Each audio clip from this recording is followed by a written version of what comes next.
¿Hacia dónde creen que va Xavi, que fue un crack, que fue campeón del mundo, que ahora mismo es el técnico del Barcelona, que comenzó con una buena aureola, que enderezó el rumbo del Barça en tiempo récord, pero que ahora mismo está en el ojo del huracán? Y hay algunas estadísticas allí que sugieren e insinúan que no va bien encaminado.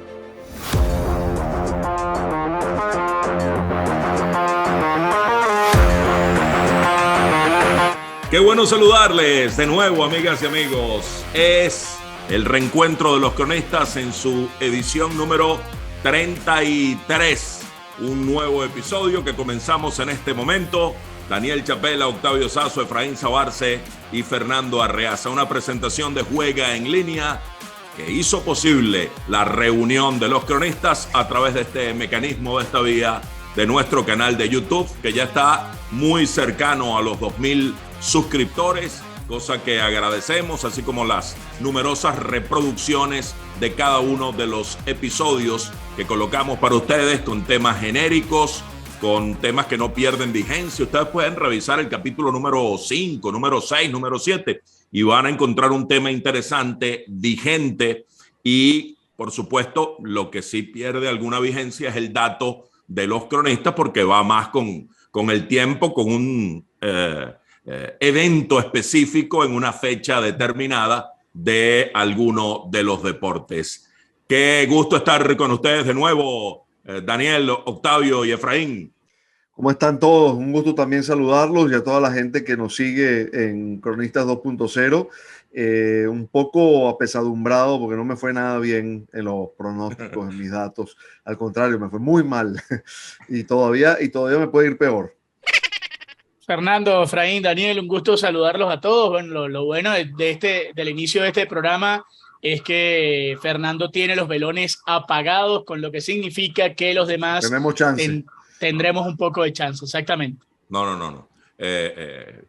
Bueno, déjame decir algo, Efraín, o saludo a Efraín y después digo algo. Hola. Así con la manito. Hola, así mismo. Estás muy bien ataviado, Efraín. Pareciera que vas a una fiesta de quinceañeros. Muchas gracias, eres muy amable. Gracias. No, déjame decir que apagué los velones, los apagué porque me asusté. De que vuelan y que va. Yo quiero acertar sin velones. Yo no me explico. Yo estoy realmente impactado y sorprendido. On fire está. Sí, porque es que acerté los dos datos. Con toda humildad, es una cosa insólita, porque el triunfo de Filadelfia en 4 juegos, que no era el favorito, y la victoria del Madrid 3-1, que bueno, un resultado en fútbol tampoco es tan sencillo de acertar. Así que bueno, estamos on fire. Por supuesto, Octavio en el fútbol rodó aparatosamente porque dijo que ganaba el Barcelona. Esa es una rodada, pero realmente aparatosa, terrible, y que disfruta, por supuesto, Efraín. ¿Tú disfrutas cada vez que rueda Octavio, Efraín? ¿Ah? Sobre todo si es un pronóstico contra el Madrid. Bueno. Tú dijiste 2-1, estuviste muy cerca hasta el faltando pocos minutos. El penal a Rodrigo. Sí. Y el Barça casi empata, que hubiera sido el pronóstico de Daniel. Sí, estuve cerca. Sí, pero bueno, aquí estamos para hablar de 2 temas interesantes. Los 2 son apasionantes, pero yo quería escuchar a Daniel y a Octavio hablando de los grandes jugadores que han sido grandes técnicos o no, que no pudieron llevar la grandeza de su calidad como jugadores a la parte del banquillo cuando les ha tocado dirigir equipos. Un poco porque Xavi está en el ojo del huracán debido a la mala etapa del Barcelona. Ese es el tema con el que vamos a abrir el programa de hoy. Y luego, en la segunda parte, y después del dato que hoy va en torno a la NBA, pues vamos a tener un tema de béisbol que irá en torno a Luis Aparicio. Efraín y yo daremos nuestra opinión sobre los peloteros venezolanos que deberían ganar ese premio, que deberían estar en la lista de votación. Pero comencemos con el fútbol, Daniel, Octavio, y un poco lo que está pasando con Xavi y un poco la evaluación histórica de aquellos grandes jugadores que luego hicieron la transición a técnicos y tuvieron éxito o no, fueron buenos entrenadores o no. Daniel. Bueno, yo creo que lo primero que habría que decir es que es una excepción en la historia del fútbol, la de los grandes futbolistas que luego pudieron ser grandes entrenadores también, ¿no? Es una excepción porque son algunos casos contados. Hablo de futbolistas que están en el nivel más alto, ¿no? Y lo primero que se me ocurre pensar es en alguien como Franz Beckenbauer, que fue campeón del mundo como jugador y como técnico también, pero su trayectoria se remite fundamentalmente a la selección alemana porque después no hizo más carrera como entrenador. Pienso en Johan Cruyff, por ejemplo, que fue un revolucionario como jugador y como técnico, las dos cosas. Fue el mejor jugador del mundo en su época y uno de los grandes entrenadores, un referente de la dirección técnica también en ese periodo entre el Ajax y el Barcelona de prácticamente 12 años. Pensaría también en alguien como Zinedine Zidane, Balón de Oro, uno de los grandes en la historia de este juego, ganador 3 veces de la Champions. Así, nombres abuelo de pájaro que se me vienen a la cabeza. Sin embargo, los grandes entrenadores de hoy, no podría hablar de Guardiola, Klopp, Tuchel, no fueron necesariamente ese nivel de futbolistas. Guardiola fue un jugador de élite, un número 5 de buen nivel, pero nunca estuvo a la altura de los futbolistas que mencioné antes, ¿no? Klopp fue un jugador discreto, Tuchel fue un jugador discreto, Mourinho no jugó al fútbol, Arrigo Sacchi no jugó al fútbol, por citar algunos de los nombres que han sido a lo largo de los años referencias en este juego, ¿no? Sí, es realmente muy, muy difícil encontrar un camino que lleve al éxito en los dos lugares. Incluso hay muchos que pensábamos que en el caso, por ejemplo, de Zinedine Zidane, que es un caso realmente atípico, fuera de lo común, porque Zidane prácticamente dio su primer paso como entrenador ya en la élite y rápidamente obtuvo triunfos y éxitos que lo llevarán a ser recordado por toda la vida. Es decir, el caso de Zidane realmente está fuera de la discusión porque Zidane fue para muchos un genio, seguramente un jugador que le faltó muy poco para tener el cartel de mejor jugador del mundo, pero que realmente tiene digamos, la idolatría de muchos, y luego fue como entrenador un fenómeno porque terminó sacando lo mejor de un grupo de jugadores para convertirlos en 3 veces campeón de Champions, pero no necesariamente va de la mano, eso lo sabemos, Fernando, Daniel, Efraín y amigos de los cronistas. Es más veces o más duro el proceso cuando de repente tienes eso en la espalda. Sumando a lo que contaba Daniel, pues obviamente está el nombre de Diego Maradona, que es seguramente un caso excepcional en este trayecto, siendo el jugador que fue y luego el entrenador que fue hasta su fallecimiento. Quizás tuvo su punto más alto en aquella Copa del Mundo con Argentina, y con todo y eso Diego Maradona no pudo tener éxito como entrenador, ni siquiera acercarse al éxito que tuvo como jugador, y hay jugadores que pasaron o que pasan lo mismo.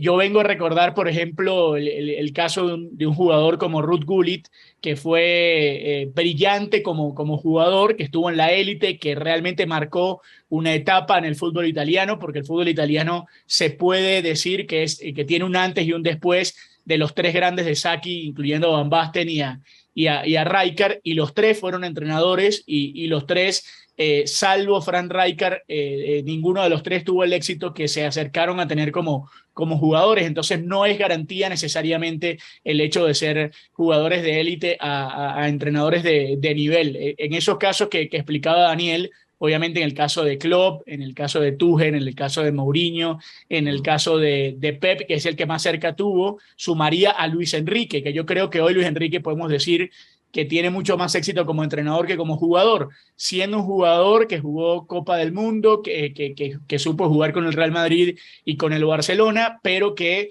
evidentemente no estuvo en la élite de esos jugadores como los que nombramos, y que hoy como entrenador representa un paso adelante en la dirección técnica, así como lo hace Pep Guardiola, ¿no?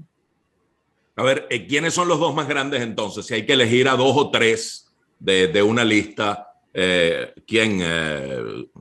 Cruyff, Beckenbauer, ¿de esos dos sale? ¿Hay algún otro que supere a ese par de leyendas que contemplaron y ¿cómo se llama? Abarcaron toda una serie de aspectos como jugadores, como técnicos, como filósofos del juego, como gerentes? Vaya que abarcaron cosas ellos dos, ¿no? Yo creo que Johan Cruyff está por encima de todo. Lo digo porque de las 5 joyas de la corona, que pronto van a ser 6, cuando pongamos a Messi en perspectiva histórica y lo coloquemos al lado de Maradona, Pelé, Di Stéfano y los grandes de todos los tiempos, Cruyff está allí, ¿no? En esa punta de cinco diamantes que conforman a los más grandes de la historia de este juego.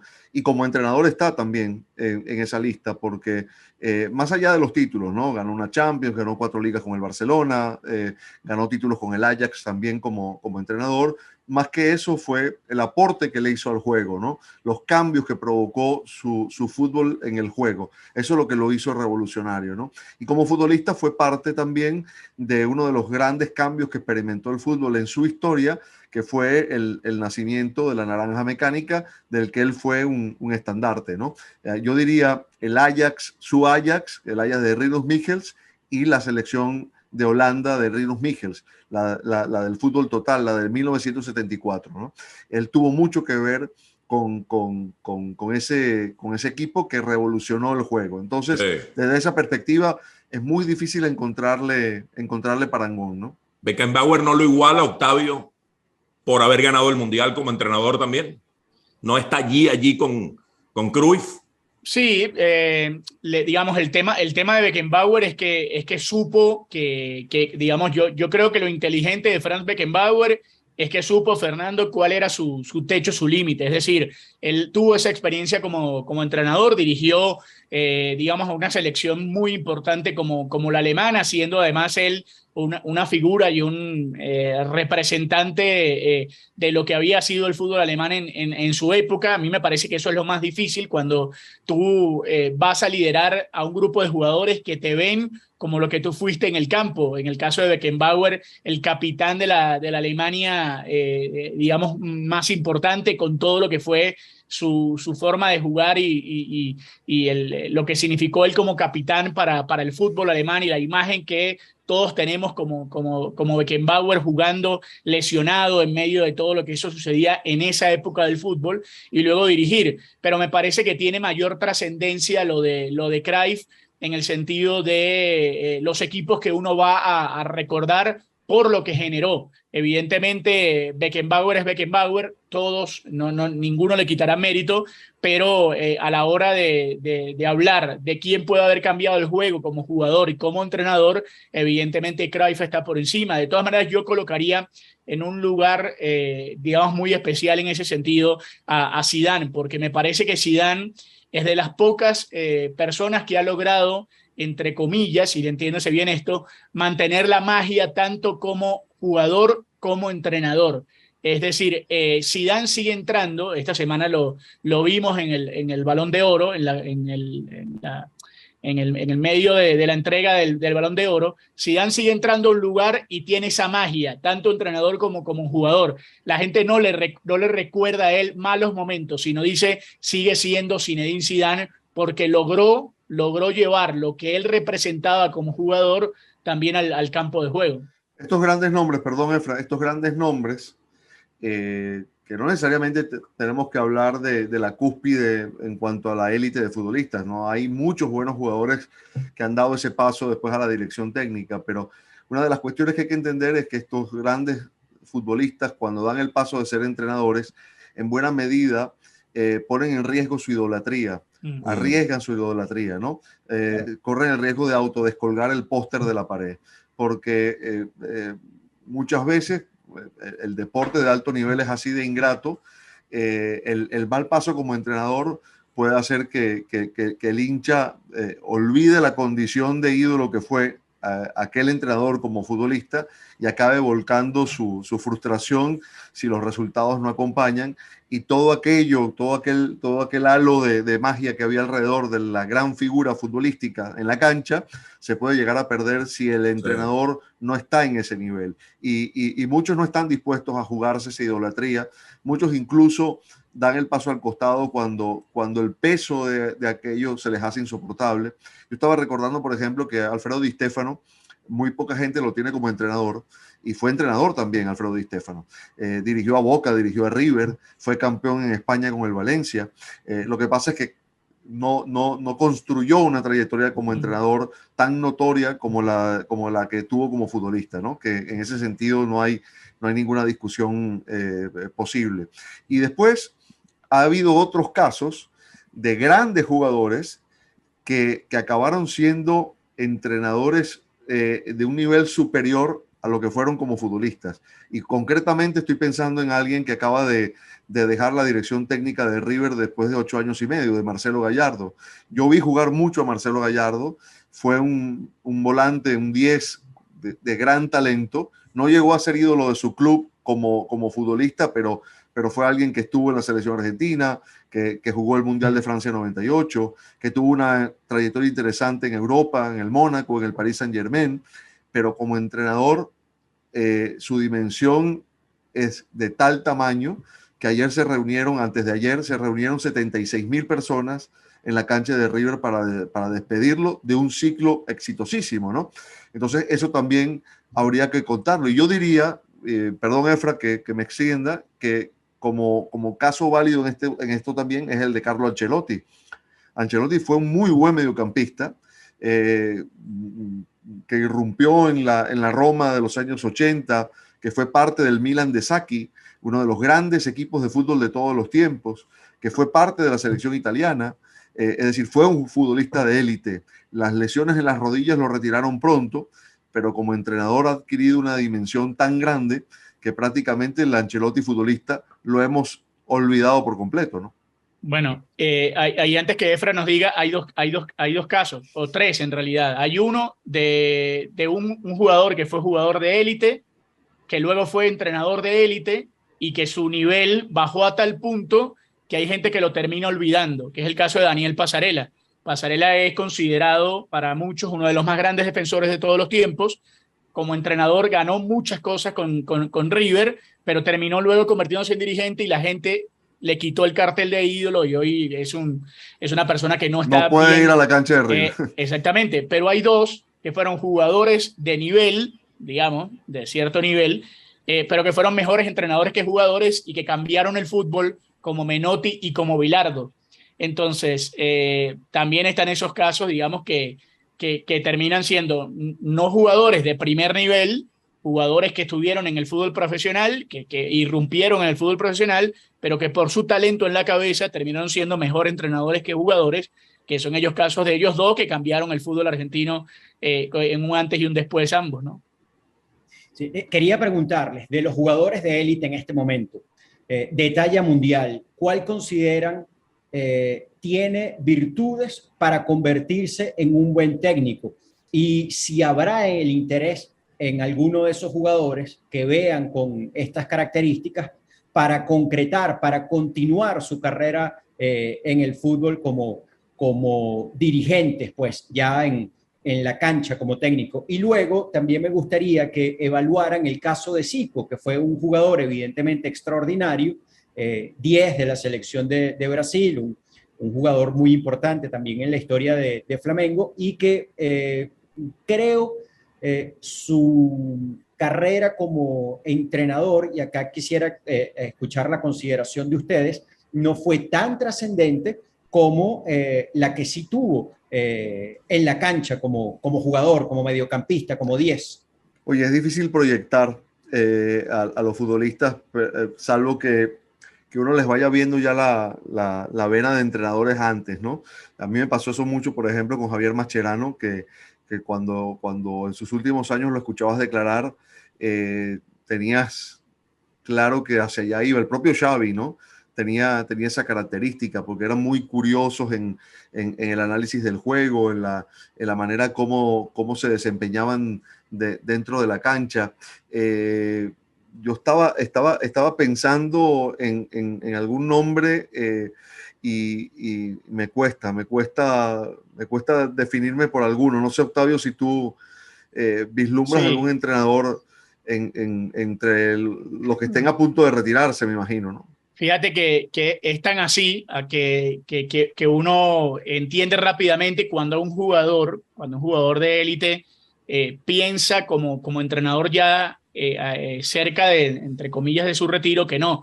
En el caso de Mascherano, Mascherano ya sobre el final de su carrera, cuando decidió ir a jugar incluso a Estudiantes de La Plata, cuentan que él constantemente, Fernando, Efraín y Daniel y amigos de los cronistas, se quedaba después de los entrenamientos revisando por qué habían trabajado de tal manera tal jugada, e incluso él conversaba mucho con Guardiola, porque, digamos, en el caso de Gabriel Milito, por ejemplo, igual, Milito y conversaba mucho con Guardiola y después se convierte en un entrenador y creo que va a ser un entrenador muy exitoso. A mí me parece, por ejemplo, que un jugador como Toni Kroos, por ejemplo, tendría todo si él termina decidiendo ser un entrenador, porque además he estado leyendo que normalmente es un tipo que dentro del Real Madrid está trabajando en función de eso, de ver cómo se desarrolla el juego, de por qué entrenan de esta manera, de por qué entrenan la otra, y es un cerebro. Evidentemente estamos hablando del cerebro del Real Madrid, que muchas veces pasa desapercibido, pero lo que puede ser, por ejemplo, la anécdota que acaba de contar Ronaldo el fin de semana en el partido del Real Madrid y el Barcelona, Ronaldo el Gordo, el delantero, contó que en el año 98 o en el año 2000, él no recuerda la fecha exacta, que Ancelotti les repartía en el Milan unos DVDs para que estudiaran cada uno lo que era el rival, y que Ronaldo no veía absolutamente nada, que no le interesaba un demonio ver eso, y que cuando Ancelotti le preguntó, Ronaldo, ¿viste lo que te puse en el video? Dijo, no, mister, yo no veo nada, pero tranquilo que los defensores ya sí vieron cosas mías y para mí es suficiente. Él estaba clarísimo que no necesitaba de eso y por eso no fue entrenador ni nada cercano. Hay alguien de quien estoy seguro que va a ser entrenador y es Casemiro. Lo firmaría que va a ser entrenador. Ahora lo estaba pensando porque tiene ese perfil. Es un tipo que conoce mucho el juego. Cuando uno lo escucha declarar, ve que hay un interés que va más allá de la condición de jugador. No todos los futbolistas saben leer el juego, no todos los futbolistas lo saben explicar. Y Casemiro tiene esa condición. Así pensando en alguien que a futuro podría llegar a ser un entrenador exitoso, ¿no? Sí. Y para cerrar el tema, a propósito de lo actual, quería preguntarles, ¿hacia dónde creen que va Xavi, que fue un crack, que fue campeón del mundo, que ahora mismo es el técnico del Barcelona, que comenzó con una buena aureola, que enderezó el rumbo del Barça en tiempo récord, pero que ahora mismo está en el ojo del huracán y hay algunas estadísticas allí que sugieren e insinúan que no va bien encaminado? Xavi ha sido un confeso admirador de Johan Cruyff. Escuchaba los consejos del sabio de Hortaleza, Luis Aragonés. Estuvo allí bajo las órdenes de Luis Van Gaal, de Frank Rijkaard, de Pep Guardiola, de Luis Enrique. Y a Guardiola se dice que eran largas horas las que conversaban porque tenía esa inquietud de ser técnico Xavi. Pero está en el ojo del huracán. ¿Hacia dónde va? Para cerrar el tema, como un hombre actual que, es, digamos, algo neurálgico en este tema de fútbol que están conversando hoy. Sí, yo 2 minutos nada más para cerrar lo que contó Efraín, que no lo conté, que digamos, no lo respondimos. El caso de Zico. Él tomó también después una decisión que fue alejarse porque entendió que digamos, no le estaba yendo como él quería, pero, sin embargo, hay que acotar que Zico, siendo lo grande que fue y para muchos de esa época considerado uno de los más grandes de todos los tiempos, Zico es el precursor del fútbol en Japón, y eso es una cosa que, digamos, no puede soslayarse. Es decir, en función de lo que Zico generó como jugador y como entrenador en ese país, tenemos a una selección asiática hoy consolidada y con un fútbol que ha ido cambiando tanto, que ha dejado de tener brasileros en el plantel para tener japoneses, porque, digamos, esa transición también tiene que ver con el fútbol que llevó Zico a Japón, y sería, digamos, egoísta no recordarlo, ¿no? Como lo que fue Zico. Yo creo, Fernando, en el caso específico de Xavi, yo creo que él va a tener, digamos, éxito. Me parece que él está viviendo una transición complicada. Repito, no es lo mismo dirigir en el fútbol árabe que al Fútbol Club Barcelona. En esta circunstancia, además, hay que tener, digamos, ganas y personalidad para ponerle el pecho a las balas en la peor situación financiera, económica e institucional de un club tan grande como el Barcelona, siendo además un ídolo futbolístico del club. Lo que decíamos, él se quitó el cartel de ídolo para asumir la responsabilidad de entrenador en la peor situación de la historia del club. Y eso tiene, digamos, un mérito, y nos da a entender que hay una transición ahí, que él apostó por esa transición. Me parece que eso que describías es que le va a su currículum haber sido dirigido por los que fue dirigido, siendo además un cerebro fundamental en la historia del Barça. Le da a él la espalda necesaria para dirigir a este equipo y para tener éxito. Hoy, a pesar de haber perdido con el Real Madrid como perdió, superado por el Real Madrid, y haber perdido en la Champions, superado por el Inter, y haber quedado afuera como quedó frente al Leverkusen la temporada anterior, él ha ido mejorando al equipo sustancialmente. Que hoy no sea, o que hoy el equipo no tenga características de él y que quizás no se le vea al Barcelona la mano de Xavi en medio del camino, es otra cosa. Pero creo que él está en camino de conseguir cosas cuando logre juntar, si se le da el tiempo, todo lo que tiene en sus manos para poder desarrollar. Yo estoy convencido de que él va a ser un gran entrenador porque tiene todas las características para hacerlo. Que está cometiendo algunos errores de novato, evidentemente va a cometer errores en el camino, porque le pasó a Guardiola en su inicio, le pasó a Luis Enrique en su inicio, pero yo creo que él tiene todo para ser un entrenador brillante, porque tiene las herramientas, conoce el juego como ninguno, lo vio como ninguno, formó parte del mejor equipo de todos los tiempos, del mejor club de todos los tiempos, y creo que él está ahí para desarrollar eso. La clave está en esto que dice Octavio, va a ser, ¿no? No es. Es decir, así como su equipo está en formación, él es un entrenador en formación también. Hay madera. Es que, sí, no, eso sin ninguna duda. Después habrá que ver si con esos mimbres que tiene es capaz de construir realmente un entrenador exitoso, ganador, que cambie cosas, ¿no? Lo que pasa es que clubes como el Barcelona no son especialmente el lugar para dar los primeros pasos, ¿no? Guardiola y Zidane son excepciones en el mundo del fútbol.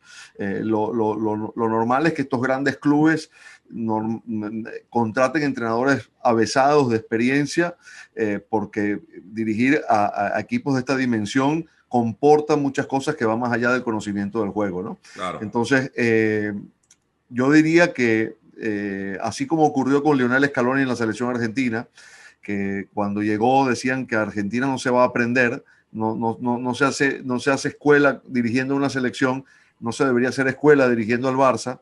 No estoy diciendo que sean casos similares, pero sí pienso que con tiempo hay un buen entrenador en ciernes en Xavi, pero está pasando por unas lecciones del mayor nivel, obligado a dar resultados, y eso no es sencillo.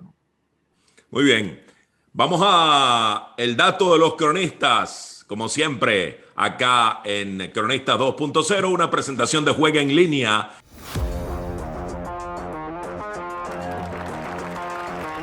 Llegamos a una de las partes más esperadas de Cronistas, de cada episodio de los Cronistas. Vamos con el dato, una presentación de Juega en Línea y la free bet de $20 a disposición de ustedes para quienes acierten. Una cortesía de Juega en Línea, el lugar más seguro para divertirse y que presenta cada edición de Cronistas 2.0. Esta semana el dato es respecto a la NBA que ha comenzado esta semana. Los Warriors de Golden State inician la defensa de su título. LeBron James, su campaña número 20. El tweet que colocamos en la cuenta @loscronistas fue el siguiente: comienza una nueva temporada de la NBA y queremos estar en sintonía con el dato de los cronistas de Juega en Línea. ¿Quién se impone en el partido entre Celtics y Heat?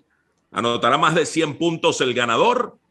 Free bet de $20 para quien o quienes acierten. Vamos a dar a los participantes quienes pues formaron ese hilo inmenso en la cuenta de los cronistas para pues que ojalá alguno se lleve la free bet de $20. La semana pasada no hubo ningún ganador, ni en el resultado del Madrid sobre el Barcelona, ni en la serie entre Filadelfia y Atlanta. Modestia aparte, fui el único y por eso apagué los velones porque me asusté un poco porque de que vuelan. Bueno, mira, aquí Rodolfo Pereira dice, gana Miami Heat y anota más de 100 puntos. El dato de los cronistas, usuario BS Dentistry.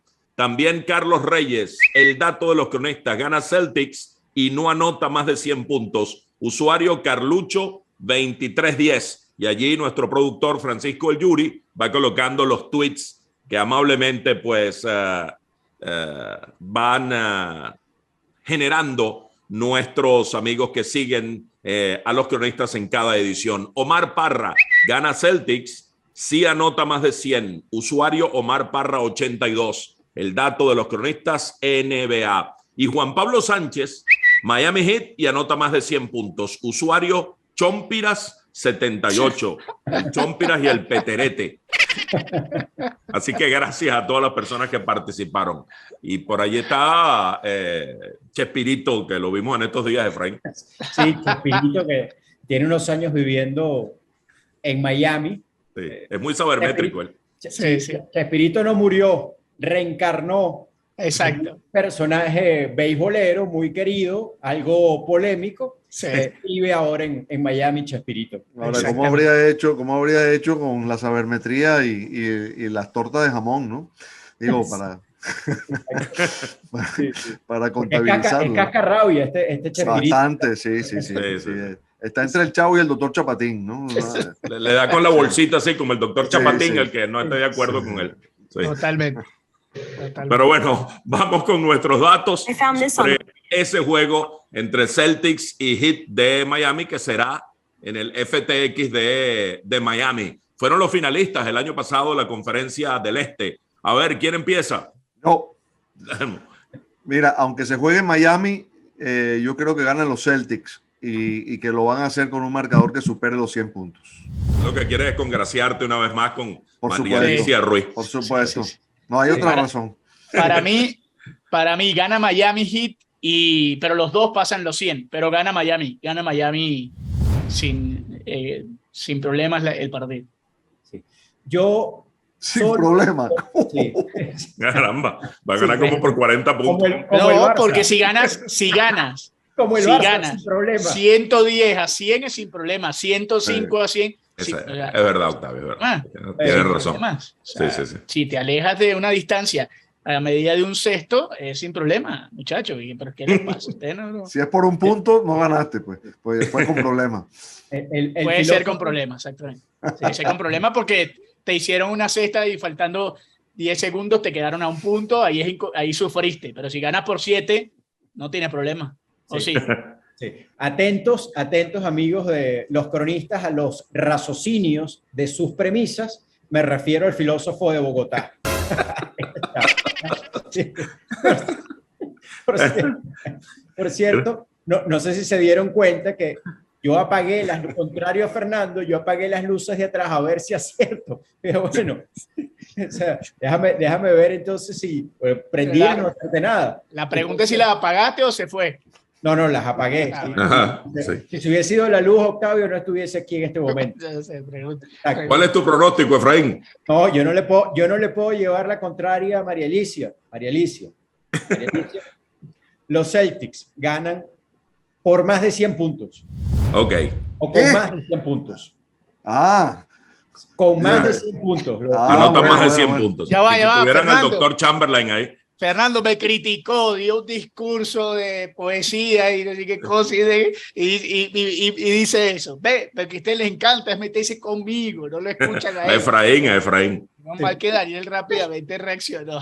Mira, si yo tuviera los velones prendidos, diría hasta el marcador exacto, pero no me voy a arriesgar. Para mí gana el Miami Heat y ninguno de los dos anota 100 puntos. Dos equipos son dos equipos cultores de la defensa, de los que tienen mejor defensa en la liga, y creo que va a ser un juego pequeño, apretado, pero lo gana el Heat sin anotar 100 puntos en su victoria. Así que bueno, ahí está el dato de los cronistas. Éxito a quienes están participando. Ojalá se lleven esa free bet o esas free bets de $100, de $20. Está hablando de los 100 puntos, no, de $20, cortesía de Juega en Línea, el lugar más seguro para divertirse y el patrocinante oficial de la Liga Venezolana de Béisbol Profesional.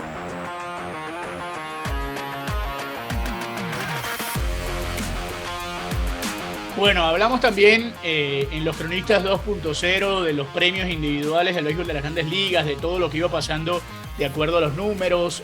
Hablamos y dimos pronósticos acerca de quiénes ganaban las series de campeonato y todo lo demás, pero hay un premio muy interesante que tiene que ver con la actuación específica del mejor venezolano en la temporada del béisbol de las grandes ligas. Ese premio es el Luis Aparicio, que viene implementándose ya hace algunos años y que tiene que ver, repetimos entonces, con la actuación más destacada de la figura venezolana en el béisbol de las grandes ligas, y se genera a través de la votación, y evidentemente ha movido muchísima opinión pública y tiene muchísima polémica también por la cantidad de jugadores venezolanos que hicieron algo importante en la temporada y que les permiten pelear al menos este premio Luis Aparicio. Fernando y Efraín votan oficialmente por el premio Luis Aparicio, y por eso, Fernando, Efraín, queremos compartir primero con ustedes dos sus votaciones y luego debatir en función de lo que ha generado este premio, y que ustedes puedan también contarle a la gente por qué votaron de esa manera y por qué podemos debatir acerca de quién fue el mejor venezolano en esta temporada del béisbol de las grandes ligas. Efraín. Muy bien, yo voté de la siguiente manera: José Altuve, Andrés Jiménez, Luis Arraez, Martín Pérez y Wilson Contreras. Fernando. Ok, aquí está mi voto, que lo publiqué en redes, así tal cual, en esa misma planilla. Voté José Altuve, Luis Arraez, Andrés Jiménez, Martín Pérez y Anthony Santander. Fueron mis 5 votos. Dicho esto, vamos a justificar sobre todo por qué votamos ambos, Efraín y yo, por José Altuve como número 1. Hay una discrepancia entre Efraín y yo. Él puso a Jiménez de segundo, yo puse a Arraez de segundo. A ver, yo creo que el título de bateo de Luis Arraez no implica un voto automático por el primer lugar. El título de bateo es algo excepcional, algo tremendo. Es el 6º venezolano. Pero el hecho de decir que los otros venezolanos, los 5 anteriores, en los 10 títulos de bateo, el de Galarraga en el 93, el de Ordóñez en 2007, el de Cargo en el 2010, los 4 de Cabrera y los 3 de Altuve, que hayan ganado el Luis Aparicio, hay que mirar el contexto de cada temporada, y esos títulos de bateo fueron con campañas absolutamente excepcionales, cada una de ellas.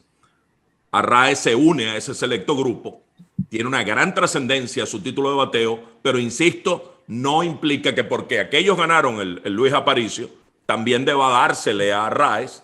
No es un voto automático el título de bateo, por más que lo celebramos y es una gran hazaña.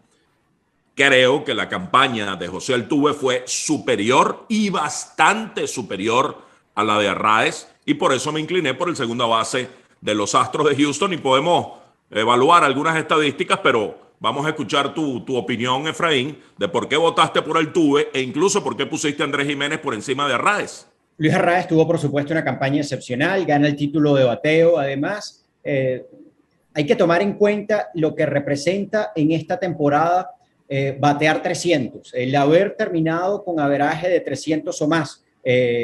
Altuve fue uno de los 11 peloteros en las grandes ligas con 300 o más de promedio, en una campaña en la cual el averaje resultó el más bajo a partir de la zafra de 1969. De allí el valor de batear 300. Dentro de los peloteros de la Liga Americana, con el mínimo de apariciones legales al plato para disputar el título de bateo, pues Luis Arraez terminó siendo el de mejor promedio. Es sin duda un hecho excepcional. Pero en el contexto del premio Luis Aparicio, lamentablemente, para mí, se encontró con José Altuve.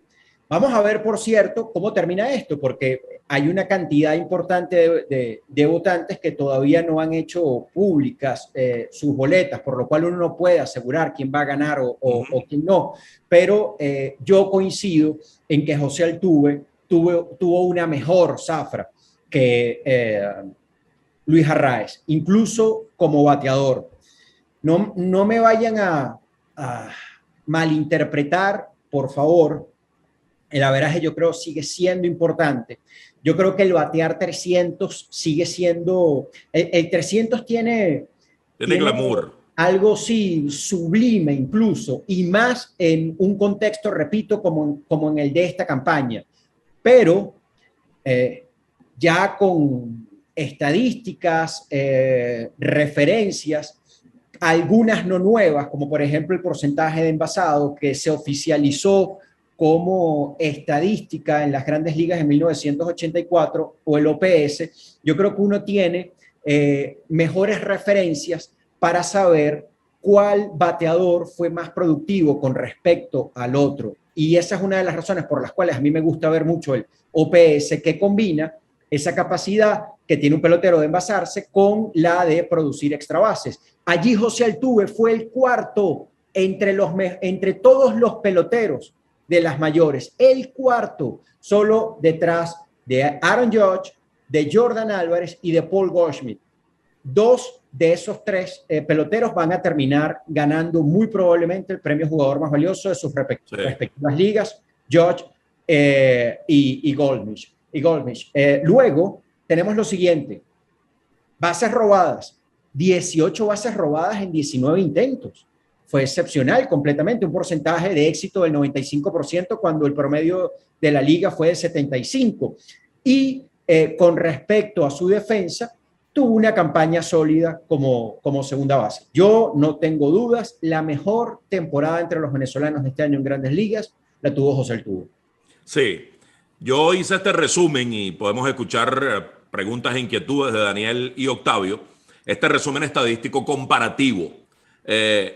Sí, Arraez bateó 3.16 y fue el líder bate de la Liga Americana. Por cierto, el haberle quitado la triple corona a Aaron Judge como una gesta es algo circunstancial. Yo no creo que eso sea un mérito. Obviamente, quedar campeón bate sí es un mérito. Impedir que Judge ganara la triple corona es una cuestión circunstancial. Igual la campaña de Judge es una cosa fenomenal. Que haya bateado 310, 311. Entonces yo no tomaría eso como una herramienta o como un valor a la campaña de Arraez.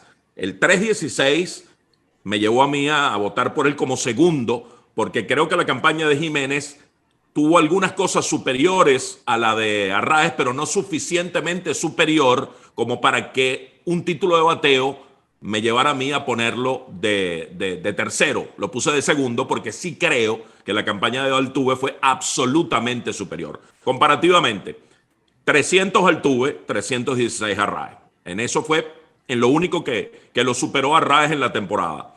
OVP, porcentaje de envasado, 387 Altuve, 375 Arraez. Slugging, 533 Altuve, 420 Arraez. OPS, que señalaba Efraín, 920 Altuve, que casi lo mete en discusión por el más valioso de la liga. No va a ser finalista, pero va a recibir votos Altuve. El OPS de Arraez fue discreto, 795. Jonrones, 28-8, 20 jonrones más Altuve. Impulsadas, sin ser ninguno de los dos, pues un aspecto relevante, pero también lo superó Altuve. 57 remolcadas por 49. Anotadas, 103 Altuve, y ahí sí hay una cifra importante para el de los Astros, 88 de Arraez, que fue una buena cifra.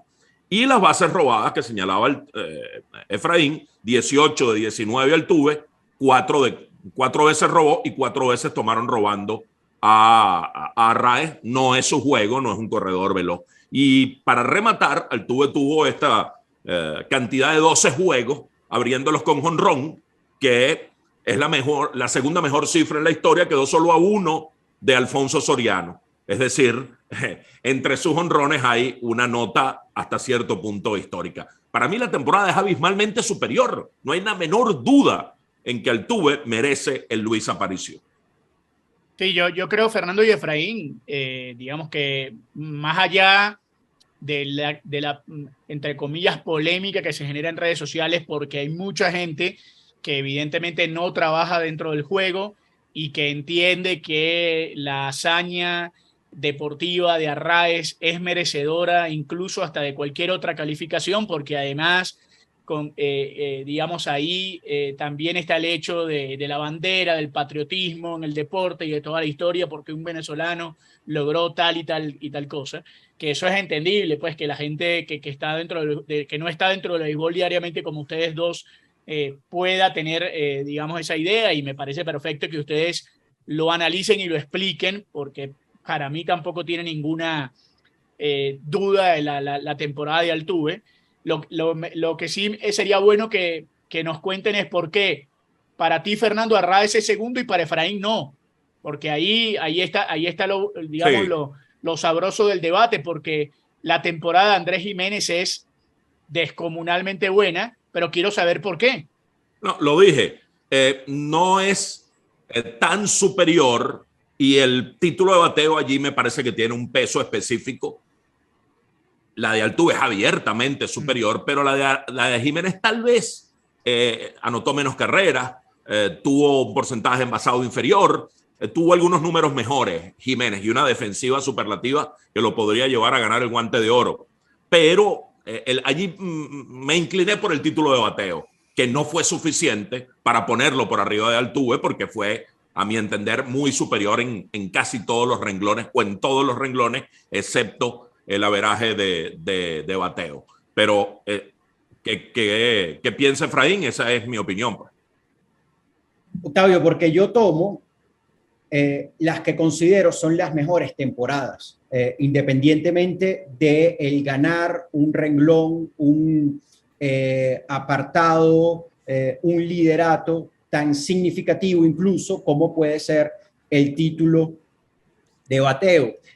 Si yo tuviese que formar un equipo y me dicen, tienes estas dos opciones para la segunda base o para llenar cualquier posición del infield, tienes estas dos opciones. Esta temporada de Luis Arraez y esta temporada de Andrés Giménez. Yo voy a preferir, sin duda, la campaña de Giménez, porque Fernando lo acaba de decir, es muy probable que esté entre los finalistas al premio Guante de Oro.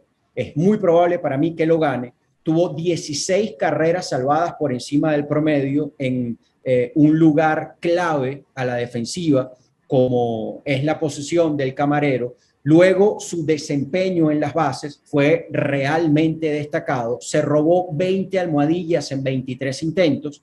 Su porcentaje de éxito del 87% está entre los mejores de su liga.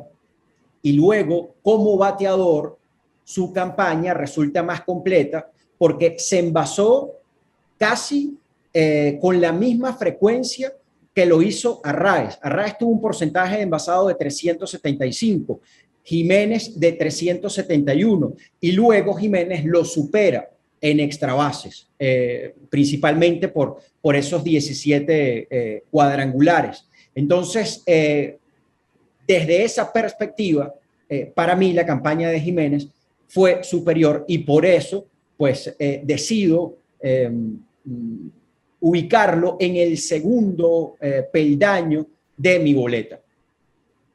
Sí, yo quería preguntarles algo.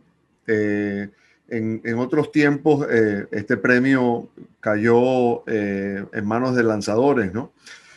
Hubo temporadas de Sayón, Félix Hernández, Joan Santana, hubo la temporada del récord de salvados de Francisco Rodríguez. ¿Qué dice que en estos primeros puestos no haya lanzadores? ¿Qué dice para el béisbol venezolano eso? Bueno, yo puse a Martín Pérez, por cierto, de sí, cuarto. Martín Pérez, los dos pusieron a Martín Pérez, ¿no? Sí, lo pusimos. Sí. Y Carlos Carrasco en algún momento lo consideré para estar entre los 5, pero se cayó un poquitico al final, la lesión que lo apartó un tiempo, me parece que le quitó la posibilidad de estar entre los 5. Luis Eduardo García también pudo haber sido considerado, pero creo que la única campaña de un lanzador venezolano descollante, realmente descollante, no lo suficientemente buena como para estar de número 1, número 2 o número 3, en mi perspectiva, en mi opinión, fue la de Martín Pérez, que, bueno, vaya, quedó como el quinto mejor en cuanto a innings lanzados en la liga, con 196 un tercio. Su efectividad de 2.89 fue muy buena. Su récord de 12-8 también habla a las claras de su buen desempeño, 169 ponches, y que tuvieron una consistencia realmente importante. Unas 3 salidas malas de Martín Pérez en todo el año, 3-4, fue muy, muy consistente. Pero sí, ahora mismo está inclinado un poco el aspecto en lo que pregunta Daniel, hacia los bateadores, en el talento venezolano que destaca en las grandes ligas. En un momento dado era más equilibrado cuando había esa generación pues, de grandes lanzadores venezolanos y que llegaron a ganar el premio Luis Aparicio. Hoy día, entre los 5, al menos en mi mirada, hay 4 bateadores y solo Martín Pérez ubicado allí, Efraín. Sí, esa es una de las razones por las cuales, o sea, uno en este momento, viendo lo que está sucediendo con los pitchers, a pesar de que en este momento, durante estos años, pues hay más venezolanos en grandes ligas que hace 15, 16, 17 años atrás, pues la calidad de aquellos lanzadores de mediados de la primera década de este siglo, pues fue superior, y eso realmente fue excepcional. Es difícil realmente, me parece, Fernando, repetir a una generación que incluya a pitchers de la categoría de Johan Santana, que por un periodo de 3 o 4 años, tal vez un poco más, pero claramente me parece un lapso de 3 o 4 años en el cual él fue el mejor abridor de las grandes ligas. Allí coincidió Carlos Zambrano, también un muy buen pitcher. Allí coincidió Freddy García. En esa etapa, en esos años, entre 2004 y 2006, surgió Aníbal Sánchez, quien todavía, por cierto, está lanzando y terminó de manera excepcional la campaña, pero sin, por supuesto, tener el tiempo suficiente como para siquiera ser considerado en esta votación. En fin, y bueno, Francisco Rodríguez en su rol de cerrador. Hay buenos lanzadores en este momento, en distintos roles, pero no de la categoría de esos.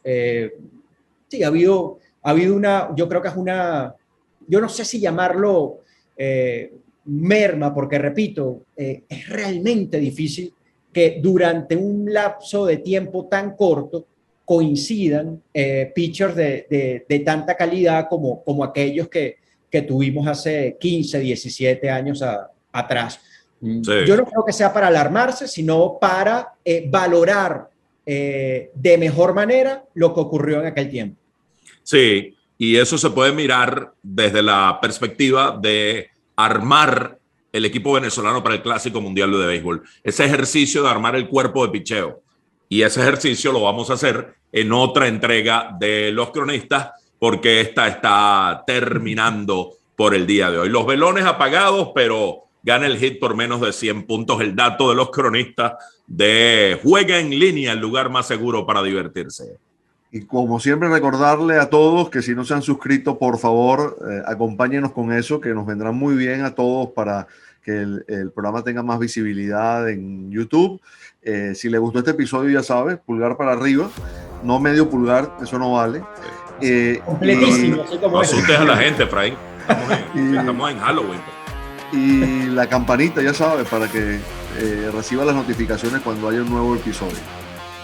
Efraín se va para su fiesta de 15 años y Acomódate un poco aquí el bisoñé, Octavio, por favor. Está bien. La próxima. Oye, ¿tú sabes cuál es la diferencia entre pedir la cola y pedir la colita?